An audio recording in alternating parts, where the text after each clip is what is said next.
Ay, sayang kay guys, oh. Uy, paman. Uy, pwede mag-ibabad. Ha? Taburdo itong sakay. Itong lang ng tubig. Umuwi pa ini. Parman. Gamitin nga, 6 gramos.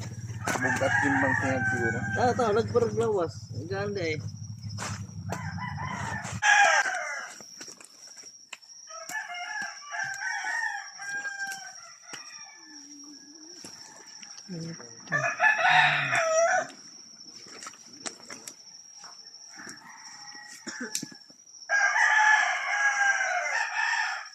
Ba, nagha ang gas box. Mari niyo, buhi na ba? Kasi nung karang yung naggilabay kay karang. Diri ba mas mahal man ang buhi-buhi.